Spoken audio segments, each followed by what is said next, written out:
Aujourd'hui, nous avons l'immense honneur de recevoir Samia Orozman, une humoriste et comédienne au parcours aussi riche qu'inspirant. Samia s'est imposée sur scène avec son regard affûté et sa plume engagée, abordant des sujets essentiels qui touchent au cœur de nos sociétés. Le mariage mixte, le port du voile, la pression de la maternité, mais son art ne se limite pas à soulever des problématiques. Avec humour et intelligence, elle célèbre la diversité des cultures, offrant à chacun le droit d'être complexe, unique, singulier. Samia explore et dévoile les nuances de l'identité, comme lorsqu'elle imite les accents africains pour rappeler qu'il n'y a pas un seul type d'Africain, mais une richesse infinie, bien au-delà des clichés véhiculés en Occident. Son talent, c'est de provoquer le rire tout en déclenchant une réflexion. Aujourd'hui, c'est elle qui prend la parole pour nous parler de son parcours, de ses inspirations et de son combat pour une société plus inclusive et plus juste.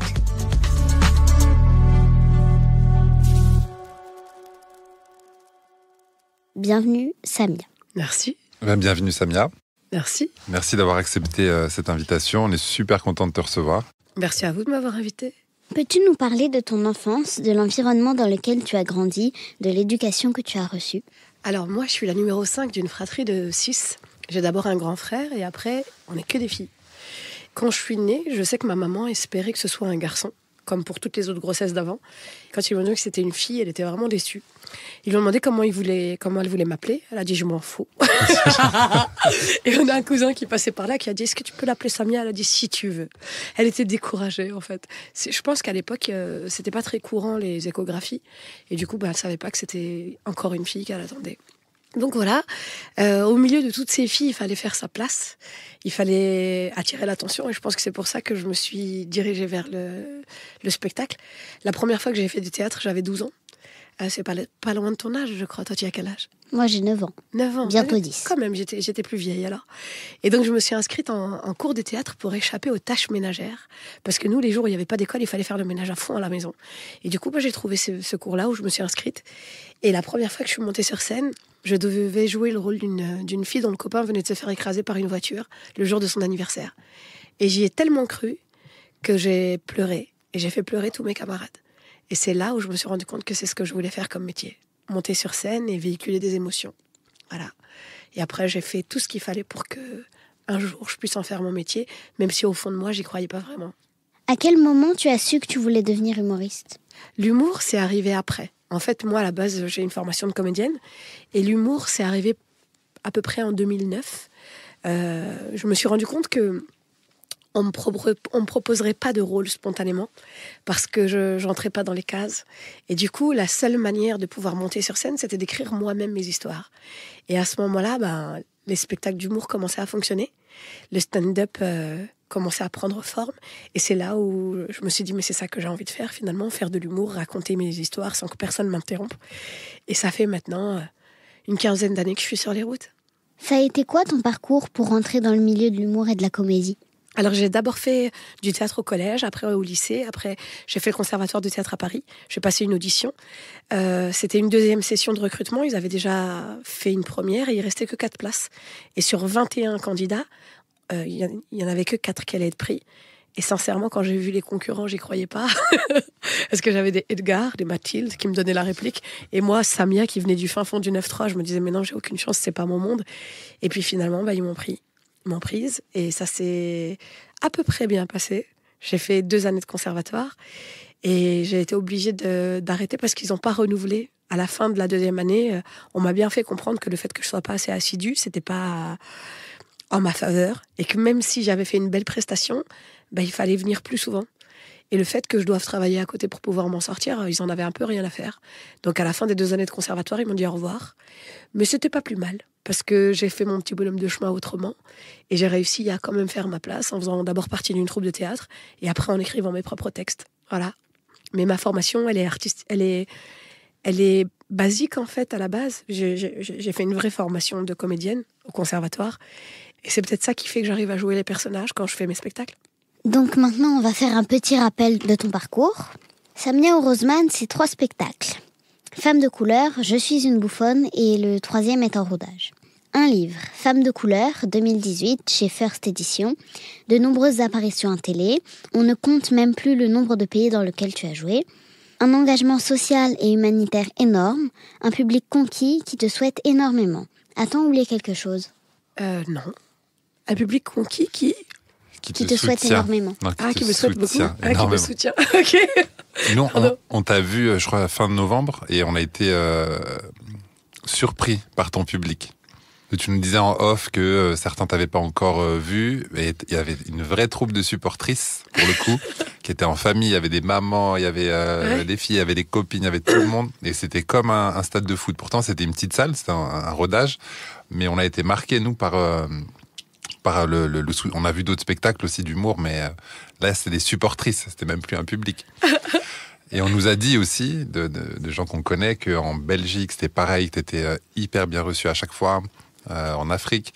Donc il y a un vrai public autour de toi. En fait, comme ça fait des années que je suis sur les routes, j'ai eu la chance de jouer dans beaucoup d'endroits. J'ai fait une 30aine de pays avec le spectacle. Et à chaque fois que je joue dans un nouvel endroit, je garde des liens avec les gens sur place. Par exemple, quand je joue à Abidjan, je me fais plein de copains à Abidjan. Et quand je reviens la fois d'après, je recontacte tous les gens d'Abidjan que j'ai connus, à qui je propose de revenir me voir ou qu'on se rencontre ou qu'on aille boire un verre. Et pour moi, c'est comme une grande famille qui finit jamais. Je rencontre plein de gens que j'intègre finalement à mon quotidien. Et je me retrouve avec des gens qui me disent la prochaine fois, il n'y a pas d'hôtel, tu viens à la maison. Donc moi, je me retrouve avec des vêtements à moi éparpillés un peu partout dans le monde chez des nouveaux copains que je me suis fait. J'ai un placard à Abidjan, j'ai un placard à Montréal, j'ai un placard à Casa, j'ai un placard à Bruxelles. Et un placard à Marseille, un peu partout comme ça, avec des gens qui m'attendent et qui me disent on t'attend avec impatience, quand est-ce que tu reviens nous voir ? Donc c'est chouette. C'est ce qui explique peut-être toute cette ferveur aussi, parce que tu es proche, très proche de ton public. Je sais que tu parce que moi, je les vois pas comme un public. Je les vois juste comme une belle opportunité de rencontrer des êtres humains à travers le monde. Et c'est un échange qui se fait. Je suis pas là pour être en haut de l'affiche et être adulée, non. Je suis là pour échanger, pour partager, pour m'enrichir de toutes ces rencontres. Par exemple, j'ai une amie suisse-allemande que j'ai rencontrée les premières fois que j'ai joué en Suisse il y a 10 ans. Janine, on est devenues copines. Et là, quand je retourne à Lausanne, je suis obligée de dormir chez elle, parce que si je dors ailleurs, elle me tape. C'est génial. Ouais. C'est magnifique. Après, on garde contact et puis on se revoit dans d'autres circonstances. Ils viennent à la maison, on devient potes et il y a un truc un peu magique comme ça. Ouais, nous on a remarqué que t'es une des rares, si ce n'est la seule, à avoir cette relation-là avec le public. Il y en a qui sont proches, qui discutent un peu après les spectacles, etc. Mais aussi proches, on n'a pas encore trouvé. Et on trouve ça génial, en tout cas. Merci. Et donc, si on poursuit un peu dans ton parcours, donc conservatoire, comédienne, humoriste, comment tu commences vraiment dans l'humour où tu dis là, c'est mon métier? C'était avec quel spectacle, quelle scène? Là où je me dis là, c'est mon métier, j'ai 12 ans, je suis sur scène et c'est la première fois qu'on m'écoute. Et c'est la première fois que je sens que je suis faite pour ça. Donc, moi, dans ma tête, à 12 ans, je décide. À 12 ans, tu sais. Ouais, je sais que je suis faite pour ça. Et pire que ça peut paraître prétentieux, mais genre, quand je suis au conservatoire, je dis à mon chéri, je suis la meilleure dans ce que je fais. Et il me dit, mais ça va aller, je dis, écoute, j'ai pas confiance en moi en temps normal. Je suis pas quelqu'un qui s'aime. Mais s'il y a une chose dont je suis sûre, c'est que je suis faite pour ça. Je sais ce que je sais faire. Et la scène, elle est faite pour moi. Parce que je ne joue pas des personnages, je deviens mes personnages. Et j'y crois tellement que finalement ça fonctionne et c'est ça qui fait que ça marche. Et c'est bizarre, hein, ça peut paraître paradoxal, parce que je te dis, moi je suis pas quelqu'un qui a confiance en soi. Donc de m'entendre moi dire ça, moi-même ça me fait bizarre. On a traité le sujet avec un psychologue dans l'épisode 2 qui différenciait la confiance en soi et la confiance en ses capacités. C'est ça alors, voilà. Peut-être. Donc, mais moi je sais que quand quelqu'un joue faux, ça m'insupporte. Quand mon chéri il est installé le matin à regarder les émissions, tu sais, il y a des séries qui passent sur la 1, je crois. Petit meurtre entre voisins ou un truc comme ça. Oui. Et les comédiens, mais mon Dieu, ils surjouent, c'est horrible. Pour moi, les regarder, c'est une souffrance. Et lui, il regarde, ça le fait rire. Mais moi, j'arrive pas, ça m'énerve. Ça hérisse tous les poils de mon corps et je sors de la pièce parce que je peux pas. C'est la professionnelle qui parle. Je sais pas, mais ça m'insupporte. Je peux pas, moi, écouter quelqu'un qui joue faux. Tu vois, j'arrive pas. Ça me rend malade. C'est bizarre, hein. Non. Si t'es spécialiste d'un domaine, ça me paraît plutôt normal de... Ouais, peut-être. C'est comme un musicien qui entend quelqu'un qui joue faux et que ça lui casse les oreilles, peut-être. Sûrement. Je sais pas, mais moi, sur l'instant, je me dis c'est quand même grave de parler comme ça. Mais j'arrive pas. Eh ben, tu fais bien. Nous, on regarde pas non plus. On a du mal avec la télé, de toute façon. Et tes parents, à ce moment-là, ils en pensent quoi de ton choix pour eux, jamais de la vie. C'est pas un métier. il faut aller faire des études et il faut obtenir des diplômes parce que pour eux, l'art n'est pas un travail. Je pense qu'ils ont commencé à changer d'avis quand ils sont venus dans mes salles de spectacle et qu'ils ont vu les gens qui me suivaient et ce que je pouvais apporter. Et là, maman, elle s'est retrouvée à distribuer des flyers à des gens qui faisaient la queue à Conforama derrière nous. Elle m'a dit, t'as la publicité pour ton spectacle? Je dis, pourquoi? Elle m'a dit, donne. Elle dit, oui, ma fille fait des spectacles, il n'y a pas des gros mots, tu peux venir avec les enfants, c'est bien. Je dis, maman, qu'est-ce que tu fais? Elle dit, ben, si tu ne fais pas la pub, comment ils vont savoir? Ils ne savent pas, il y a des spectacles. Familial. Attaché de presse. Mais elle était incroyable, paix à son âme. Paix à son âme. Donc, oui, c'était ta chargée de com. Un peu. Non, ça c'est super. Et tu parles souvent de ton père aussi dans les spectacles, où tu dis que c'était un rigolo. Qu'il était très drôle. C'est lui qui t'a transmis ça. Ouais, je pense. Maman, elle avait le côté cash et brut de décoffrage où elle te disait clairement en face ce qui pouvait te déranger. Et papa, non. Papa, il était beaucoup dans l'humour, il était dans la bienveillance, il aimait les jeux de mots, les blagues, les calembours. Genre, il est inconscient ou il a deux conscients. Il a dit quoi? Tu as perdu 3 kilos, il faut faire une déclaration de perte. Sinon, ça sert à quoi la police? Des petites blagues comme ça. On est dans le bus et on arrive au terminus et on entend un jingle genre qui dit « Tous les voyageurs sont invités à descendre. Terminus. » Il dit « Il nous invite, il a même pas donné un café. T'as vu quelque chose? Il nous a invités juste comme ça avec la bouche. » Nous, on est clients de ce genre d'humour. Oui, je pense que tous les Maghrébins, ils aiment ce genre d'humour. On pourrait voir des spectacles que de ça. Non, moi j'étais fatiguée au bout d'un moment. Les jeux de mots, moitié en arabe, moitié en français, et à rebondir sur tout ce que tu dis, au bout d'un moment, t'étais en mode, s'il te plaît, arrête, sois un peu sérieux. C'est les meilleurs. Du coup, t'as un style qui est hyper engagé, Kaina le disait en intro. Tu parles de plein de sujets hyper forts. Donc des fois on rigole, mais des fois on arrête vite de rire parce qu'on réfléchit, quand ça nous touche personnellement. Tu vois, on fait, après... Et tu commences à te remettre un peu en question. Est-ce que on sait que c'est des sujets qui peuvent parfois déranger? Comment ton public ou le public de manière générale l'a accueilli les premières fois? Maintenant, t'es quand même très connu, installé, on sait ce que tu fais. Mais les premières fois où t'as commencé à toucher notamment au mariage mixte, au voile, la maternité ou l'infertilité, comment les gens l'ont pris? Il y a peut-être eu des premières fois où ça a heurté parce que peut-être j'avais pas la bonne manière de faire, mais que j'ai peaufiné avec le temps. Du coup, moi je me souviendrai toujours, par exemple le premier spectacle, je commençais d'emblée avec un sketch où je parlais du voile. Et en fait, je me souviendrai toujours qu'il y a une dame qui était très fâchée depuis le début. Elle a croisé les bras et elle voulait plus rien écouter à partir du moment où j'avais parlé du voile. Ah ouais. Et que c'était pas pour dire un truc négatif, tu vois. Donc du coup, elle était pas contente. Et pendant tout le truc, elle voulait plus rire. Même si ça avait été drôle, tu vois. Là, j'ai compris, je me suis dit, mais non, il faut pas le laisser au début. Parce que c'est trop brutal. Il faut le changer de place. Tu fais 30 minutes où tu racontes ta vie, tu parles de plein de choses et les gens ne savent pas. Et après, au bout de 30 minutes, tu leur annonces la vérité. Mais là, c'est trop tard. Comme tu es déjà rentré dans leur cœur, ils peuvent plus s'échapper. Non, c'est vrai. Et donc, c'est ce que j'ai fait. Et bizarrement, ça a mieux marché. Puis, en plus, elle avait mis un commentaire horrible sur le Réduc. Elle avait mis « Nous venons au théâtre pour nous divertir et surtout pas pour entendre quelqu'un défendre le port du voile. » Ben non, madame, si tu vas au théâtre, c'est normalement pour t'ouvrir l'esprit et pour entendre aussi d'autres façons de penser. C'est ce qui me semble logique, tu vois. Même si moi je suis peut-être pas d'accord avec quelque chose, ben j'y vais aller entendre le propos de la personne concernée et peut-être que ça m'aidera aussi à réfléchir et à comprendre les choses et à les voir différemment, autrement que selon mon propre prisme. Mais encore ça, il faut vouloir évoluer et apprendre des choses de l'autre, tu vois. Ouais, je pense. Et donc voilà, donc il y a eu peut-être un petit peu de maladresse au départ, mais très vite j'ai réussi à rectifier le tir. Et peut-être, je pense que ce qu'il y a de bien aussi dans ma façon de travailler, c'est qu'à la fin, j'attends toujours les spectateurs jusqu'à la dernière personne. Du coup, ça permet aux spectateurs de venir me dire si quelque chose l'a dérangé. Et ça m'est déjà arrivé, de changer mon texte en fonction de quelque chose qui avait pu heurter et dont je ne m'étais pas rendu compte. Tu vois ? Un truc bête, par exemple, au moment, dans le premier spectacle où j'évoque la première fois l'infertilité, je raconte que les gens, ils sont hyper insistants avec leurs questions. Mais t'attends quoi pour faire des enfants? Mais ça fait combien de temps que t'es mariée? Mais c'est toi ou c'est lui qui peut pas? Mais t'as fait tes examens? Et l'adoption, t'as passé à l'adoption? Mais la lourdeur absolue.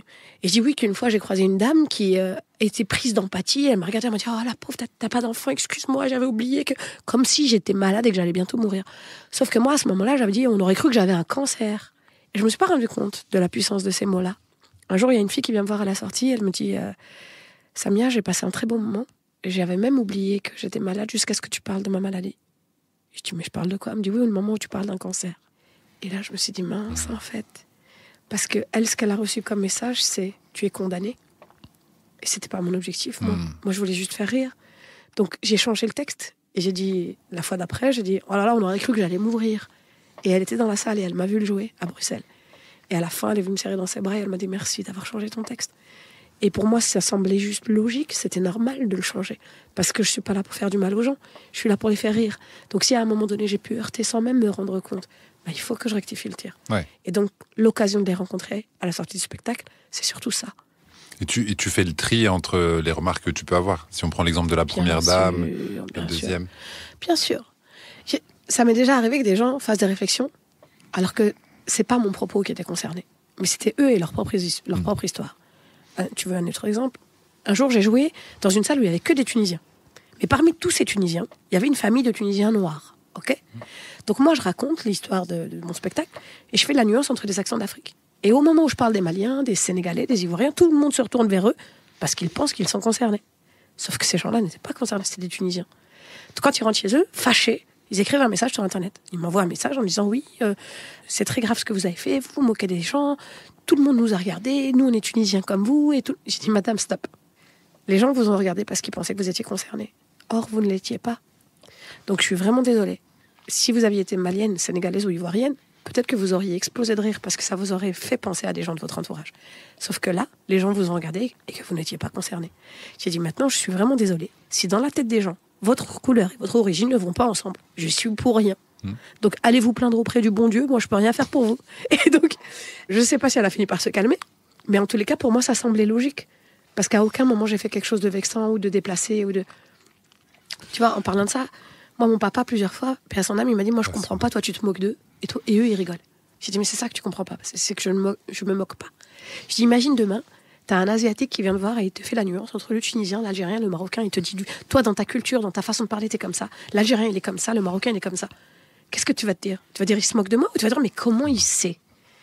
Eh bien, c'est comment il sait. Et pourquoi il sait comment il sait ? C'est parce qu'il les a aimés, il s'est intéressé à eux, et il a essayé de les imiter du mieux qu'il pouvait. Il s'est intéressé à leur culture. Et c'est ça qui fait toute la différence entre singer quelqu'un ou s'intéresser à lui et essayer de l'imiter avec beaucoup de justesse.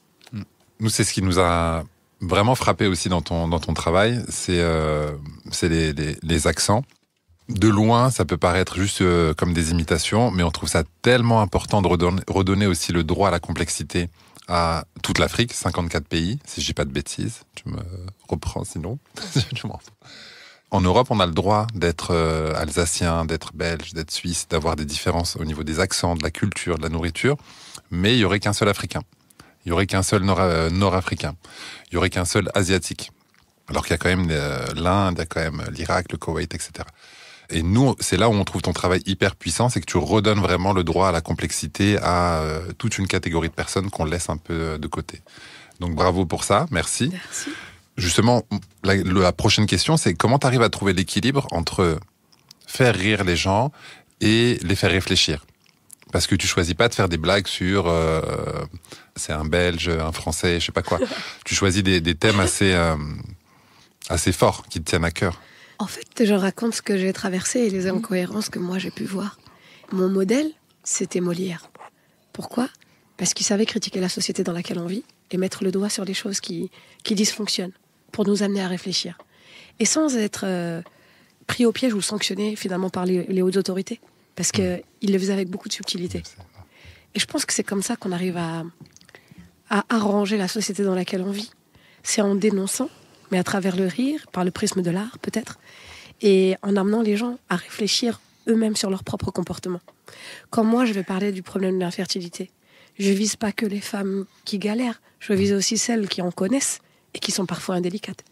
Si moi je leur raconte mon parcours, avec les souffrances que j'ai pu rencontrer, avec toutes les galères que j'ai vécues, si elles espèrent en même temps que moi que ça ait enfin fonctionné, et qu'à la fin elles sont déçues en même temps que moi, parce que je raconte la souffrance d'avoir perdu cet embryon, et bien finalement peut-être que ça va leur faire prendre conscience de la douleur de l'autre, et de faire preuve d'un peu plus d'empathie. Pour moi, c'est à ça que doit servir l'art. On est là pour ramasser, pardon l'expression, tout le fumier de cette vie. Et on laboure notre champ intérieur pour faire sortir les plus belles fleurs et les plus beaux fruits. On est là pour égayer le quotidien des autres. On doit se servir de nos souffrances pour les sublimer finalement et pour faire ouvrir les yeux des gens qui ne voient pas ou qui ne comprennent pas. On sert un petit peu d'interprète entre toutes ces galères, toutes ces douleurs et celui qui est en face et qui les a jamais traversées et qui les connaît pas. On vient expliquer, on vient donner des détails, on vient faire vivre toutes ces souffrances. Et l'objectif, c'est juste qu'il y ait un petit peu plus d'amour, de cohésion, de fraternité dans ce monde horrible dans lequel on vit. T'en parles tellement bien. Tu peux continuer. Tu peux continuer. Vraiment. Bah super, je trouve que tu as vachement bien décrit ton métier. On voulait parler avec toi aussi des défis un peu du métier. Au départ, on voulait partir d'un point de vue de femme, comment c'est d'être une femme dans le métier, mais en réalité, c'est quoi les défis pour être humoriste de nos jours? Parce qu'on sait qu'il y a énormément de monde, beaucoup de concurrence. Alors, moi, je sais qu'il y a, comme dans beaucoup de métiers, il y a 3 façons de réussir. La première, c'est d'être unique en ton genre. La deuxième, c'est d'être le meilleur dans ce que tu fais. Tu peux être similaire à d'autres, mais si tu es le meilleur, tu vas y arriver. La troisième, c'est la triche. Les 3/4 de ceux qu'on croise ou qu'on voit à la télévision ou qui réussissent, c'est la triche qui les a amenés là.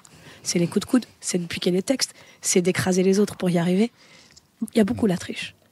Rester authentique, ça demande plus de temps, plus de travail, plus de patience. Mais au final, tu as plus de liberté. Parce que tu as refusé d'aller dans des endroits où c'était pas ta place, de mettre de côté tes valeurs, tes principes, ta morale, ton éducation, juste pour pouvoir satisfaire un certain type de public. Mais en même temps, tu gardes ton intégrité, tu gardes ta liberté, tu gardes le droit de faire ce que toi tu as envie de faire et de décider là où tu veux aller ou pas. Donc, quand tu dois survivre avec ce que tu fais, bah, tu te débrouilles. Tu te débrouilles. Mais, la nuit, comment tu dors bien? Bah, c'est ça. Et en plus, tu produis, tu mets en scène, tu fais tout, presque toute seule. Comment t'es entourée, toi, justement? Écoute, pour le premier spectacle, il y a quelqu'un qui m'avait proposé de me filer un coup de pouce pour la mise en scène, mais ça a été compliqué. Je me rends compte, en réalité, que même si c'était chouette, que la personne, elle m'ait donné un regard extérieur, etc., ce sera jamais ce que moi, j'ai envie de faire, en réalité. Accepter que quelqu'un d'autre vienne mettre la main à ton travail, c'est aussi accepter, finalement, de dénaturer ce que toi, tu proposes. Même si chacun est fait pour un certain métier et qu'il y en a qui sont là pour te sublimer et que... Ben, je me dis... L'authenticité, ça reste quand même ce qu'il y a de plus beau. Pour moi, c'est ce qu'il y a de plus pur. Par exemple, pour le premier spectacle, j'avais quelqu'un qui mettait la lumière. Et oui, ça donnait autre chose. Et oui, ça apporte une ampleur supplémentaire. Et tu peux jouer dans des salles plus grandes. Et c'est encore plus beau. Mais il faut prendre le temps de le faire. Il faut prendre le temps de s'entourer. Il faut ensuite, logistiquement, pouvoir s'organiser pour emmener la personne avec toi chaque fois que tu vas jouer quelque part. Là, regarde, moi et ma voix, on peut jouer n'importe où. Moi, une fois, j'ai joué sur un escalier en colimaçon parce qu'il n'y avait pas de scène, il n'y avait pas de micro, il n'y avait rien pour pouvoir jouer. Et je me suis débrouillée, je me suis mis sur les escaliers de secours, j'ai appelé tout le monde, j'ai dit « Hey, venez écouter !» Et je me suis posée là et sur 2 marches, j'ai raconté. Parce qu'en réalité, j'ai besoin de rien, j'ai besoin de personne. Bon, ça peut paraître prétentieux. C'est chouette d'avoir une équipe, d'avoir un confort, c'est chouette. Mais peut-être qu'après, on ne sait plus apprécier les choses de la même façon. Je ne sais pas si tu remarques, mais dans la vie, plus on galère pour faire quelque chose, et plus on sait bien le savourer. Tu savoures bien, mais justement, est-ce que le fait de t'occuper de plein de choses, ça t'écarte pas un peu plus de l'écriture et du jeu où t'arrives vraiment... Non, ça te permet de rester terre à terre. Okay. Parce que quand tout le monde gère pour toi, tu vis dans ta bulle, t'es dans un autre monde. Ta création, elle aura plus rien à voir en réalité avec quand t'as commencé et que t'avais faim. Tu vois ? Comme les rappeurs qui commencent dans la cité et qui parlent des vrais sujets et qui après vivent dans des... Ils voyagent dans des jets, ils vivent dans des conditions de fou, ils ont des palaces, ils ont des super voitures. Qu'est-ce qu'ils vont connaître encore aux problèmes de la société ? Ça va plus parler aux gens qui les ont suivis depuis le début. Tu vois ce que je veux dire ? Donc peut-être que moi je suis faite pour rester dans la galère et dans la débrouille. Ouais. Mais Je sais pas. Peut-être des fois j'aimerais avoir le confort. Mais en même temps je me dis, peut-être que je suis pas faite pour ça. Peut-être que je suis faite pour continuer à galérer, pour avoir des histoires rigolotes à raconter. Toutes les galères qui m'arrivent, c'est des sujets supplémentaires pour faire rire les gens, tu vois ? Quand tu voyages en low cost, parce que t'as pas vraiment le budget pour faire autrement, ben il t'arrive toujours des histoires impressionnantes et t'as toujours des trucs à raconter. En fait, ça finit jamais, t'as toujours de l'inspiration. Alors que si tout va bien et tout est lisse, qui va se reconnaître dans ce que tu racontes ? Non, c'est vrai, tu gardes l'œil du tigre, comme ça, comme disait Rocky. C'est ça. Eh ben, trop bien. Tu nous as éclairé sur le sujet. On se posait justement cette question. On a parlé déjà des critiques. Là, j'aimerais aborder avec toi certains thèmes que tu traites dans... Mais j'ai une équipe quand même. Hein. J'ai un manager, j'ai une personne qui s'occupe de tout l'aspect administratif. Donc j'ai quand même des gens qui bossent avec moi. C'est pas moi qui fais tout. Tu vois, c'est toujours le même qui n'a pas supporté les insultes après le selfie ? Non, c'est pas le même. C'est pas le même, mais il y a toujours des gens pour m'entourer, et heureusement qu'ils sont là, parce que l'aspect administratif, j'y connais rien. J'essaye de m'y pencher là maintenant, parce que j'ai plus trop le choix.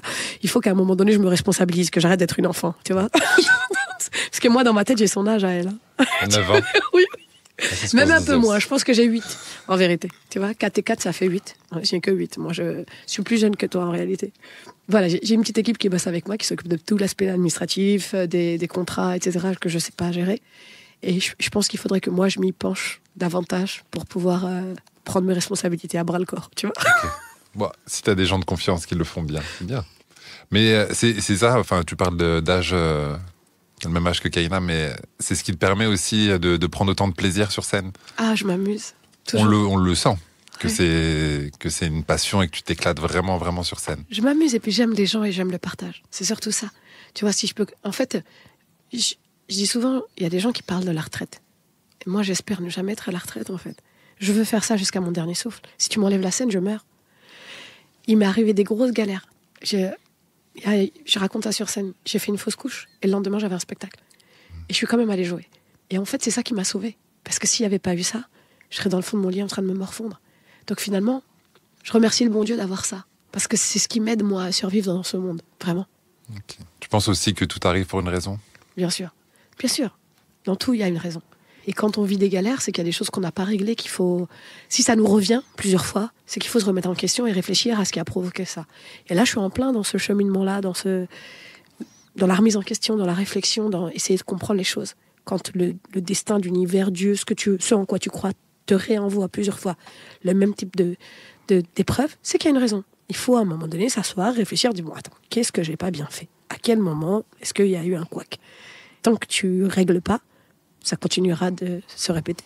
Okay. Et tu fais ce travail toute seule ? Non, j'ai rencontré des gens extraordinaires sur mon chemin. L'univers aussi t'envoie des gens sur ton chemin. L'univers, Dieu, ce en quoi tu crois. Et moi, au fur et à mesure des rencontres que je fais, je rencontre des thérapeutes holistiques, des gens qui soignent, des gens qui s'occupent de toi avec les énergies, etc. Plein d'expériences nouvelles que tu découvres. Et c'est impressionnant, en fait, le savoir qu'il y a chez certaines personnes et que nous, on ne connaît pas. C'est vrai, je confirme. Merci, Samia. On a plusieurs thèmes que tu abordes. On a parlé de certains, on les a effleurés. On peut peut-être aller un peu plus dans le détail. Tu parles dès le premier spectacle de ton expérience et du mariage mixte de manière générale. Sujet extrêmement important, que ce soit pour nous, dans notre communauté, ou pour d'autres communautés, de comprendre. Est-ce que tu peux nous rappeler rapidement aussi, pour ceux qui ne te connaîtraient pas, je pense qu'il n'y en a pas beaucoup, ton parcours par rapport à ça et ta vision justement du mariage mixte ? D'accord, alors moi j'ai rencontré un Martiniquais. Et pour mes parents, c'était la fin du monde, parce qu'ils voulaient un Tunisien de Djerba, si possible, de la famille. Comme ça, tu fais des enfants consanguins, tu vois. J'ai dit, moi déjà, mes parents, ils étaient cousins germains, regardez le résultat. Je pouvais pas reproduire ça sur les prochaines générations. Du coup, ça va, Kaina ? Oui. Écoute, t'es trop sage, il y a un truc qui va pas. Donc, je te taquine. Donc je disais... Je parle de ça, de la rencontre avec mes parents et de la galère que ça a été parce qu'ils auraient préféré quelqu'un de chez moi. Et en fait, ça a été quelque chose de très difficile à vivre. Mais avec du recul, on se rend compte que les 4 années d'attente avec la famille, c'est ce qui a renforcé notre amour et nos liens. Peut-être que si ça avait été simple et qu'ils avaient accepté tout de suite, j'aurais fini par me lasser de lui à la première dispute. J'aurais dit, allez, c'est bon. Mais comme j'ai galéré pendant 4 ans, j'ai dit, mais jusqu'à la mort, je ne le lâche pas. Et maman, elle me disait... Je disais à ma maman, même s'il me tape, je te jure que je le laisse pas. Elle m'a dit, il te tape, c'est toi tu vas le taper, miskin. Le pauvre. Mon mari est très calme, il est très posé. C'est l'inverse de moi. Il dit un mot toutes les 30 minutes, tu vois. Et moi, je suis... Même dans l'organisation, lui, il est très organisé, il est très ordonné, tout est bien rangé de son côté. Moi, chez moi, de mon côté, c'est le chaos. Et en fait, je pense qu'on avait besoin, c'est le yin et le yang, on se complète un peu, tu vois.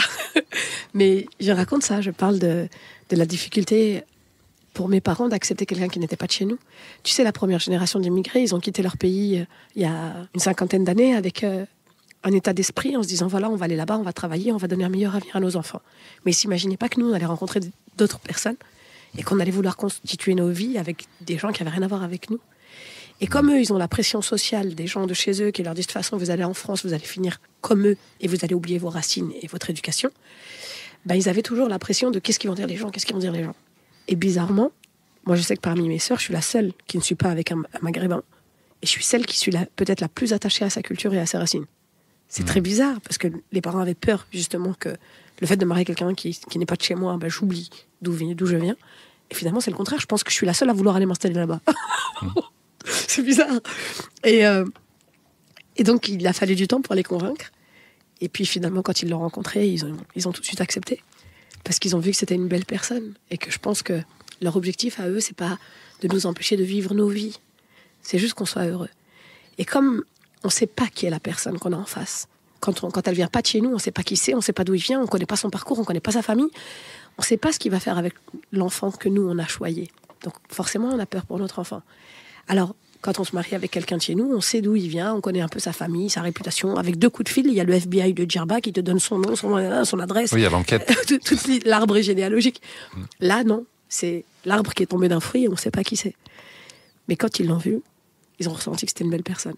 Et puis ils ont fini par accepter. Et je te dis, à la fin, quand je me disputais avec lui et que j'allais me plaindre auprès de ma mère, elle me disait, c'est lui qui a raison. Toi, tu ne sers à rien du tout. Tu ne fais pas le ménage, tu ne fais pas les courses, tu ne fais pas à manger. Pourquoi il s'est marié avec toi? Il n'a pas pris une femme de ménage, il a pris une femme. Il dit, oui, c'est ça, allez. Nous, on a entendu beaucoup de bien le concernant. On a un ami en commun et il nous a dit que du bien le concernant. Ouais, c'est un chouette garçon. Il est très patient puisqu'il est encore là, tu vois. Ça fait 25 ans qu'on est ensemble. Patient ou amoureux? Les deux. Voilà. mais il est encore là, il est courageux. Et est-ce que tu as un message à faire passer justement aux parents qui seraient contre des unions mixtes? Que, en fait, le plus important, c'est que son enfant soit heureux. Tout le reste, c'est un détail. Moi, je sais qu'au début, mes parents, je les ai rendus fous avec le Coran. Parce que Dieu, dans le Coran, dit « Je vous ai créé de plusieurs peuples pour que vous vous entreconnaissiez ». Donc, quand on est croyant, on ne peut pas imposer à notre enfant de se marier avec quelqu'un de chez nous. Si vraiment on croit en Dieu, on sait que Dieu... Je dis, mais est-ce que tu crois que Dieu, avant de le mettre dans ce corps, il lui a dit, bon, je te mets chez qui? Chez les Noirs? Chez les Blancs? Chez qui? Tu veux choisir quoi? Je dis, il n'a pas choisi, en fait. Et qui tu es, toi, pour dire que lui est pas assez bien juste parce qu'il n'a pas la bonne couleur ou la bonne origine? Fais l'effort de rencontrer la personne, de discuter avec. Et s'il y a quelque chose qui ne te convient pas dans sa personnalité ou dans son comportement, tu peux me dire. Mais là, juste pour ses origines, c'est pas correct, en fait, c'est pas un choix. Et donc, j'ai fini par les convaincre comme ça. Et je pense que tout parent qui veut que son enfant soit heureux, il doit le laisser faire ses propres expériences et construire sa propre vie. Moi, maman, paix à son âme, elle m'avait toujours dit, je vous imposerai pas un mari parce que moi, on m'avait imposé de me marier avec ton papa et je voulais pas. C'est sa maman qui l'avait forcé. Elle dit, moi, je veux pas de ça. Je dis, si tu veux pas, laisse-moi choisir qui je veux. Elle me dit, oui, qui tu veux, mais dans Djerba ou dans la Tunisie. Je dis, maman, faut être logique à un moment donné. Je dis, regarde, il y a des filles, elles vivent à Djerba, elles n'ont pas rencontré des Djerbiens. Parce qu'il y a des gens qui viennent d'ailleurs et qui sont installés là-bas. Comment tu veux que moi, qui vis à Paris, je te rencontre quelqu'un de chez toi? Et donc, elle a fini par céder parce qu'elle a vu qu'au bout de 4 ans, j'avais toujours pas abandonné. Elle a dit, bon, vaut mieux qu'on la marie plutôt qu'elle parte. Et je pense que c'est ça qui a fait que... Au final, je pense que c'était devenu son gendre préféré. Incroyable. Et de l'autre côté, comment toi, tu as été accueillie dans sa famille? Très bien. Sa famille, ils sont très ouverts. Dès le début, direct. Ouais. Non, ils sont très cool et il n'y a pas de souci. Sa maman a été directrice d'école. C'est quelqu'un de très ouvert et il n'y avait aucun problème. Tu maîtrises les accents à la perfection et tu donnes une vraie complexité aux personnages africains, nord-africains et antillais. Pourquoi est-ce essentiel pour toi de les représenter avec nuance? Parce qu'il n'y a pas qu'un seul type de personnage. Et parce que je trouve ça dommage qu'on singe les gens et qu'on mette tout le monde dans la même case. C'est tellement triste, en fait. Chacun a une différence. Et puis, j'aime jouer des clichés pour mieux les déconstruire. Par exemple, on va dire que le Tunisien, quand il parle, il chante. Que l'Algérien est toujours énervé. Que le Marocain, il en fait des tonnes. Et donc, en fait, pour moi, c'était important de dénoncer tous ces clichés-là pour mieux les déconstruire, finalement. Et puis pour mieux en rire aussi. Est-ce que ça a toujours été naturel chez toi ou tu as travaillé cet art? Non, c'est naturel. Dans la famille, on est tous un peu comme ça. On a beaucoup de sarcasme, on a de la dérision, on a de l'autodérision aussi. On passe notre temps à rire. Et ça part du tac au tac. Mais après, je pense que chez les Tunisiens, c'est très fréquent, ça, le sarcasme. On aime ça. Ça fait partie de la culture. Tu sais, chez nous, quand il y a quelque chose de très grave, les gens, ils rient pour pouvoir se déconnecter, pour pouvoir survivre, en fait, à des choses horribles. Tu vois, plus la situation va être difficile à supporter, et plus on va rire pour oublier, en fait. As-tu déjà eu des réactions surprenantes du public par rapport à certains accents ou personnages? À part l'histoire que je vous ai racontée tout à l'heure, non. En général, les gens apprécient. Quand j'ai joué au Cameroun et que j'ai imité les Camerounais, ils m'ont applaudi. Et quand ils m'ont applaudi, j'ai dit ça y est, c'est bon, j'ai réussi. Bon. C'est bon, je suis validée. Mais ouais, je pense que les gens ne se vexent pas parce que tu les fais bien. Bah, j'essaye de le faire avec justesse. On a grandi dans un milieu un peu multiculturel, donc on connaît pas toutes les origines, mais certaines quand même. Et quand tu les imites, moi je vois des gens. Je vois des gens que je connais. On me dit souvent ça, et c'est le plus beau compliment qu'on puisse me faire. Je pense que c'est pour ça que les gens apprécient, c'est bien fait. Et comment justement tu travailles ces accents? C'est à force d'aller là-bas ou c'est déjà ici? Non. Moi, on m'a demandé si j'avais vécu en Afrique. J'ai dit oui. Ils m'ont dit ah ouais, où ça? J'ai dit dans le 93. Et en fait, le 93, c'est l'Afrique. On est qu'entre nous, tu vois. Quand ton voisin du 11e étage, c'est un Sénégalais. Celui du 12e, c'est un Algérien. Celui de la porte d'en face, il est Congolais. Celui de la porte à côté, il est Malien. Ben forcément, tu apprends en les écoutant. Les Maliens, ils sont toujours souriants. Ils ont une façon un peu. Ouais, bonjour madame, tu vas bien? Ouais, ça va te dire quelque chose. Les Arabes là, les Sourahés. Ils te disent tu es mon frère. Mais si tu veux marier quelqu'un de sa famille, jamais il va te laisser wallahi. Tu vois, ça donne ça. Moi, j'aime en fait faire la différence entre les sonorités. J'aime l'écoute et j'aime analyser un peu. Les Sénégalais, quand ils parlent très bien le français, mais ils parlent en saccadé. Allô ma fille, mais pourquoi tu pleures comme ça? Dis à tata manguette qui ne va pas. Tu vois, il y a un côté de... Tu vois, c'est saccadé.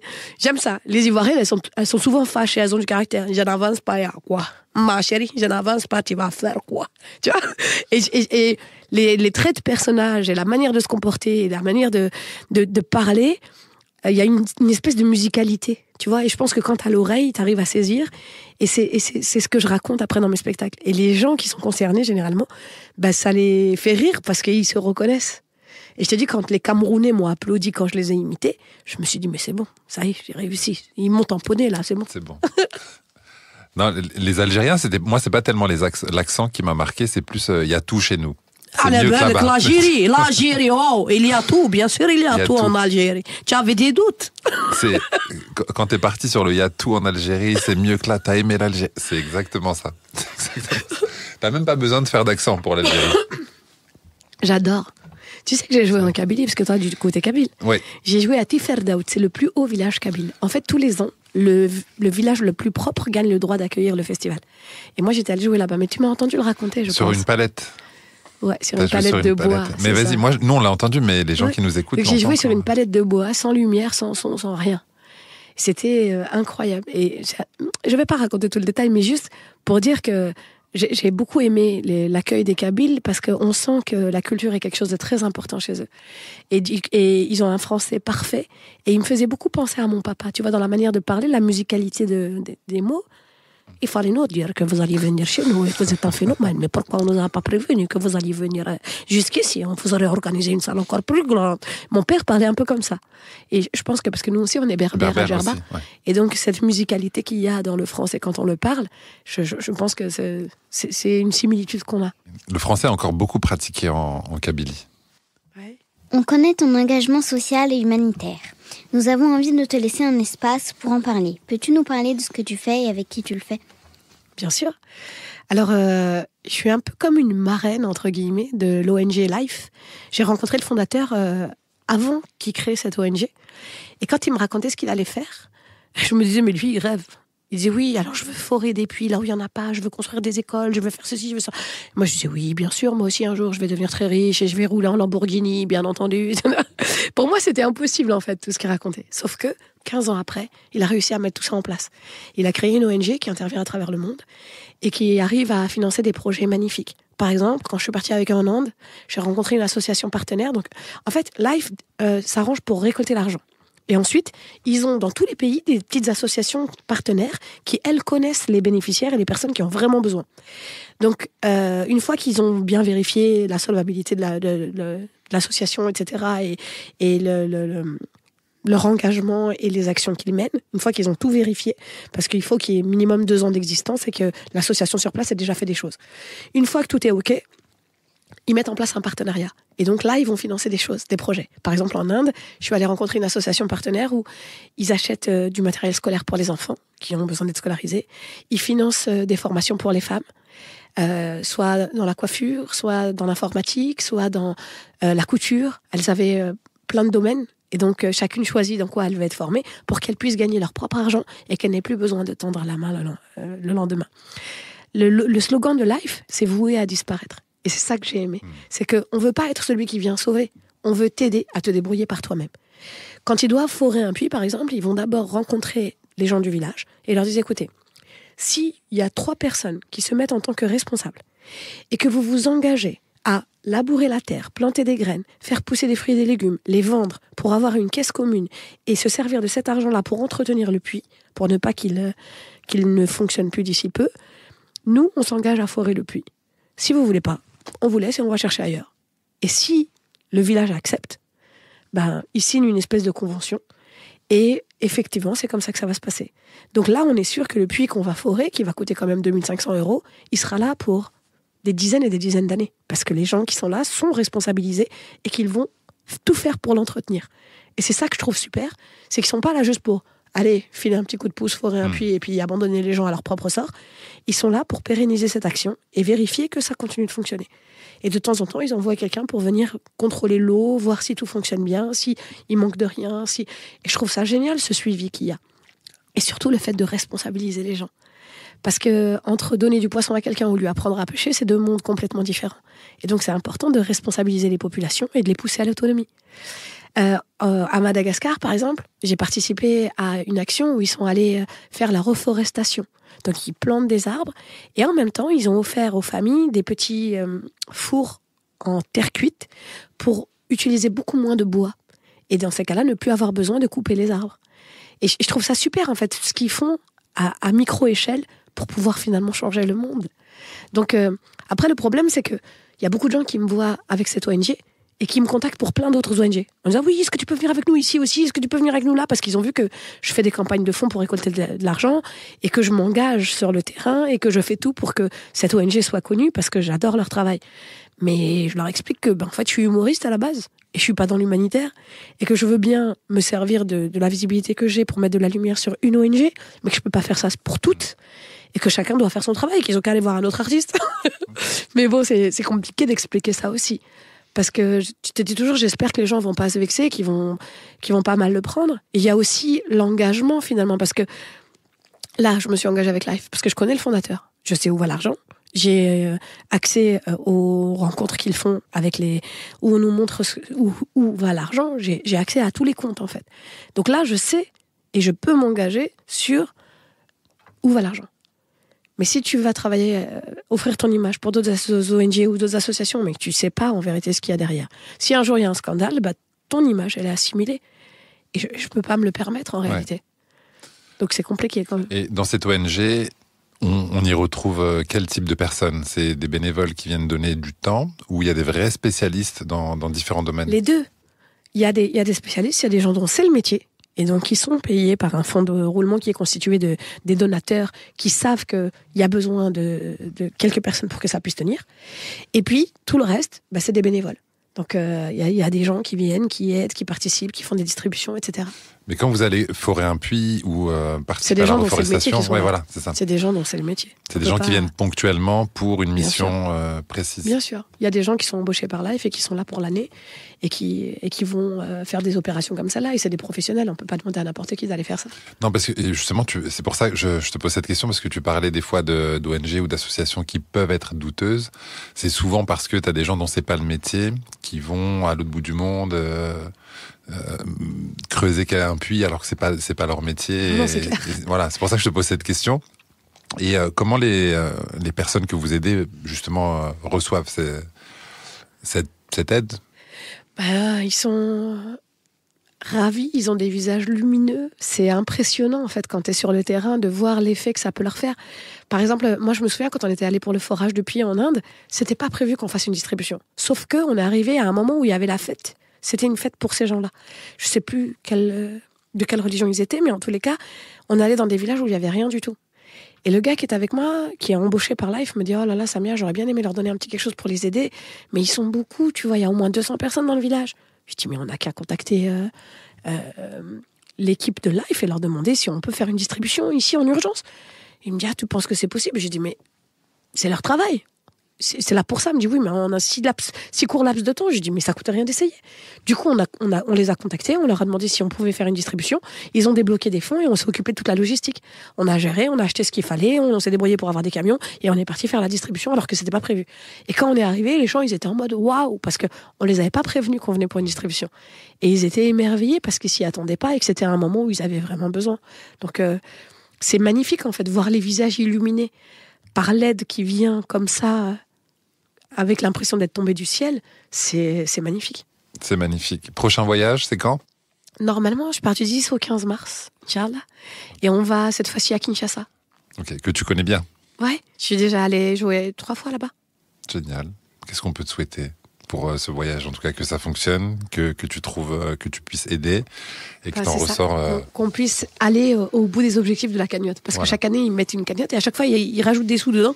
Tu sais, ils mettent l'objectif encore plus balèze et je dis, doucement les gars, vous mettez trop de pression. Donc, l'objectif, c'est d'essayer d'aider autant qu'on peut. Juste ça. Moi, j'aspire à être utile. J'essaye du mieux que je peux. Très beau. Quels sont tes projets en cours ou à venir ? Alors mes projets, c'est de continuer à jouer le 2e spectacle autant que je peux et d'aller dans tous les endroits où j'ai pas encore pu jouer parce qu'il y a encore plein de pays que je connais pas. Donc voilà, juste ça. Si tu me demandes sur du long terme, mon objectif c'est de continuer à faire rire les gens jusqu'à mon dernier souffle. Voilà. Après, j'ai un rêve, mais je sais pas si ça va être possible de le réaliser, mais j'y crois. J'ai hérité de terrain de la part de mes parents, paix à leur âme, sur l'île de Djerba. Et je rêve de pouvoir en faire un centre culturel et artistique où des artistes viendraient du monde entier pour créer là-bas et laisser une petite trace de leur art sur l'île de Djerba. Ça me ferait vraiment plaisir de pouvoir aboutir à ce projet. Et donc on verra, ça dépendra de si un jour j'arrive à gagner des sous. On te le souhaite en tout cas, c'est un beau projet.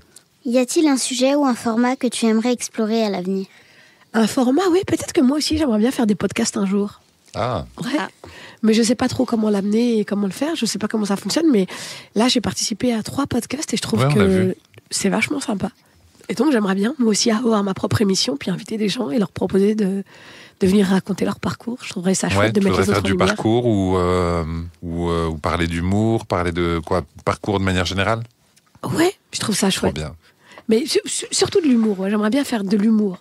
Ramener des artistes et qui m'expliquent pourquoi ils ont décidé de faire ce métier. Super projet. Trop bien. On te souhaite beaucoup de réussite et aussi sur celui-là. Merci. À vous aussi. Merci. Merci. Où te vois-tu dans 10 ans en tant qu'artiste ? Moi, je rêve de me voir faire du cinéma.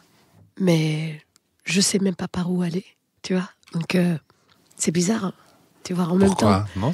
Parce que moi, j'ai toujours rêvé de jouer des rôles complètement différents. Et en fait, j'ai jamais passé le cap d'aller toquer quelque part pour dire hey, les gars, ça se passe comment ? Comme si ça allait un jour tomber du ciel. Donc, j'ai déjà tourné dans des petits courts-métrages ou dans une série du Ramadan, par exemple, en Tunisie, juste pour un épisode. Et ça a été une super expérience pour moi. Et en fait, j'aimerais vraiment que ça vienne, mais j'ai encore rien fait pour que ça vienne. C'est surprenant quand on connaît ton parcours. À quel point t'es débrouillard, t'es capable de connaître des gens partout, de jouer n'importe où, même si c'était pas prévu. Parce que j'aime mon spectacle et que j'ai besoin de personne pour le jouer. Alors que tourner dans un film, il faut aller toquer chez quelqu'un pour demander et ça, je sais pas faire. Je sais pas demander. Je me débrouille toute seule, moi. Je fais ce qu'il y a à faire. Okay. Donc on a l'impression que tu vas faire ton propre film. Ce serait chouette. C'est ce que mon chéri me dit. Mais ouais, je sais pas comment. Mais ouais, peut-être qu'il faudrait que je fasse ça. C'est peut-être le meilleur moyen de commencer. De faire absolument ce que tu veux, comme tu veux. Intéressant. Donc maintenant, on va passer aux questions en vrac. C'est la dernière partie de l'épisode. Si ton humour était un plat, ce serait quoi comme plat ? Un riz d'herbien, parce que c'est piquant et qu'il y a des herbes avec. Donc il y a un peu de tout. Voilà. Quelle est la phrase que tu dis le plus souvent dans la vie ? Je saurais pas te dire. On peut y revenir après. Oui, c'est le oui. Je dis toujours oui. Je pense que c'est ça. C'est pas une phrase. Mais j'ai dit oui. Quand on me demande quelque chose ou quand on a besoin de moi, je dis toujours oui. Tu es seule sur scène, plus de micro, plus de lumière. Comment tu sauves la situation ? J'ai aucun problème avec ça parce que j'ai la voix qui porte. Et je prends mon téléphone portable et j'allume mon visage avec. Je suis une débrouillardie, on te l'a dit. D'où la question. Un moment le plus drôle que tu aies vécu sur scène ? J'étais en train de jouer mon spectacle au Théâtre République. Et en fait, Samy, le comte de Boudherbala, à qui appartient le théâtre, il pensait que mon spectacle durait 1 heure. Sauf qu'il durait 1h30. Et donc, au bout d'1 heure, il commence à ouvrir les portes, faut que les gens partent parce qu'il y a un spectacle après. Et là, j'entends, il faut partir. Et je dis, mais j'ai pas fini, je viens à peine de commencer. Et là, je regarde le public et je dis, je crois qu'ils veulent que j'arrête, mais ils ont pas compris que mon spectacle, il dure 1h30. Et là, le public se met à crier, on sort pas, on sort pas, on sort pas. Et après, je demande à Samy de monter sur scène, mais il n'a pas osé parce qu'il voulait pas se faire laminer par le public. Et à la fin, il a été obligé d'ouvrir la petite salle et de jouer son spectacle à lui dans la petite salle. Et moi, je suis restée dans la grande qui faisait 500 places parce que mon public n'a pas voulu sortir. Ils ont crié, on sort pas, on veut la fin, on sort pas. Et ça, c'était très drôle. Parce que on a fait un hold-up, quoi. C'était son théâtre, il n'avait pas le droit de venir jouer. Il s'est fait hagar, meskin. Voilà. Toi qui as joué dans beaucoup de pays, si tu pouvais téléporter ton public n'importe où dans le monde pour un de tes spectacles, ce serait où et pourquoi ? Je téléporterais mon public à Djerba, sur l'île de mes parents, parce que pour moi, c'est l'endroit le plus apaisant et le plus beau au monde. Voilà, je suis très régionaliste, très nationaliste, mais mon île, je la trouve incroyable. Elle mérite de se faire connaître de la part de tout le public que j'ai rencontré ailleurs. Et donc, c'est là que je les amènerai. Et si tu me demandes en 2, je dirais à Abidjan, parce que les gens sont trop drôles à Abidjan, tout le monde rigole facilement. Et ils méritent de se faire connaître, le public d'Abidjan. Quel est le pire conseil qu'on t'ait jamais donné ? Peut-être la pire chose qu'on m'ait jamais dit de faire, c'est de ne pas exprimer mes émotions. Qu'il faut porter un masque. Ça, c'est un truc que je suis incapable de faire. Et au final, je me rends compte que c'est très bien. Parce qu'il faut être vrai. Même si le monde est faux, il faut rester vrai. Je pense que c'est ça qui nous sauvera. Voilà. Quelle est la chose la plus absurde qui te fasse rire à coup sûr ? Alors là, je sais pas. Tu sais pas ? Non, je sais pas. Eh on verra ça après quand t'auras trouvé. Si tu devais nous recommander un invité pour être à ta place dans un épisode, ce serait qui ? Redouane BH. Alors Redouane, c'est moi en garçon. C'est un garçon d'origine algérienne qui s'est marié avec une Congolaise. Et il parle couramment lingala. Et lui, c'est mon humoriste de poche. Chaque fois que je dois aller jouer quelque part, je l'emmène avec moi parce que je sais que je vais rigoler. Et du coup, c'est même pas pour faire plaisir aux autres, c'est déjà pour me faire plaisir à moi parce que je sais que je vais rire. Il fait le fou tout le temps. Donc je pense que lui, il aurait plein de choses à dire. Si tu devais nous recommander une chanson pour finir l'épisode, comme générique de fin, ce serait quoi ? Alors, j'hésite entre 2 chansons. Il y a ma chanson préférée qui est Un peu comme un bateau de Indila. Les paroles, elles racontent ma vie. La deuxième chanson, c'est Merci de HK et les Saltimbanques. Et en fait, le refrain, c'est Si tout le monde dit merci, ça irait mieux la France. Si tout le monde dit merci. Et ça parle d'un monsieur de la première génération d'immigrés que le patron a remercié et qu'en fait il demande à tout le monde il explique à tout le monde qu'il faut dire merci et être poli parce qu'il aurait juste aimé que lui on lui dise merci. Donc il a fait beaucoup pour la France, il a quitté son pays pour venir construire ici et à la fin on l'a remercié sans vraiment lui dire merci. Donc voilà, j'ai beaucoup aimé, j'aime beaucoup HK et les Saltimbanques, je trouve que leurs textes sont profonds. Et cette chanson, moi, elle m'a fait pleurer parce que ça parle de nos parents et de tout ce qu'ils ont investi pour ce pays qui, à la fin, n'a pas été très reconnaissant. Et pour leur rendre hommage, on va garder cette deuxième chanson comme générique de fin, si ça te convient. Mais c'est parfait. Génial. Samia, en tout cas, on voulait te remercier pour ce moment. Merci à vous. Pour cet échange qui était génial. En tout cas, pour nous, on a passé un excellent moment. Plaisir partagé. Merci. Merci à vous.